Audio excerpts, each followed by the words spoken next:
Doctor BR Ambedkar Konaseema జిల్లా Amalapuram rural police station పరిధిలో వేమవరం గ్రామం నామాలవారిపాలెంలో చోరీ చోటు చేసుకుంది. గ్రామానికి చెందిన బొక్క శివశంకర్ ప్రసాద్ అలియాస్ సాయి వైద్యం నిమిత్తం కాకినాడకు వెళ్లారు. తాళం వేసి ఉన్న ఇంట్లోకి చొరబడి దుండగులు పెద్ద ఎత్తున బంగారం, వెండి, నగదును అపహరించారు. గుర్తు తెలియని దుండగులు ఇంటి తలుపులు, బీరువాలను పగలకొట్టి లోపల ఉన్న సొత్తును దొంగిలించినట్లు గుర్తించారు. గురైన సొత్తు వెండి సుమారు 8 కిలోలు, బంగారం 6 కాసులు, నగదు 35,000 ఉన్నాయని తెలిపారు.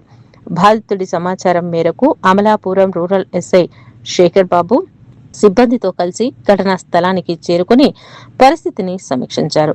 క్లూస్ టీంను రంగంలోకి దించి వేలిముద్రలు, ఇతర కీలక ఆధారాలను సేకరించారు.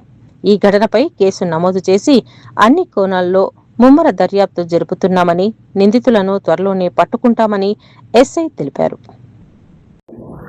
సాయంత్రం అండి కాకినాడ వెళ్తాం సార్. రేపు వద్దాం అనుకుంటున్నాం. ఈ లోపల జరగటంతో అంటే మా ఇంట్లో బీరువాలు అయ్యి పగలగొట్టి, తలుపులు అయ్యి పగలగొట్టి లోపలికి వచ్చి బీరువాలు అయ్యి పగలగొట్టేశారండి. వెండి ఉందండి, బంగారం ఉంది, కొంచెం క్యాష్ ఉందండి. వెండి 7 కేజీల వరకు, 7 నుంచి 8 కేజీల వరకు ఉంటుందండి. బంగారం మాత్రం 7-8 కాసులు ఉంటుందండి.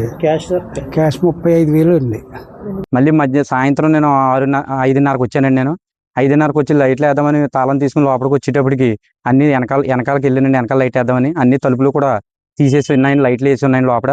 నేను లోపలికి ఈయన వచ్చారా ఏంటనేసి ఏమండి అంటే లోపలికి వెళ్ళండి, ఎవరు లేరండి. తలుపులు తీసి మొత్తం బీరువాలన్నీ బద్దలు కొట్టేసి లోపల మంచం మీద సామాన్లన్నీ చెల్లాచెదరికి చేసి ఉన్నాయండి.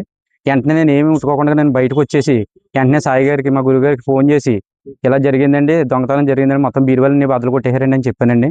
ఈ లోపల ఇంకా 4 పెద్దలు వచ్చారండి. ఆయన ఫోన్ చేశారండి. అప్పుడు 4 పెద్దలు మేము కూడా మళ్ళీ లోపలికి వెళ్ళి వాళ్ళకి కూడా చూశారండి. చూసి బయటకు వచ్చామండి.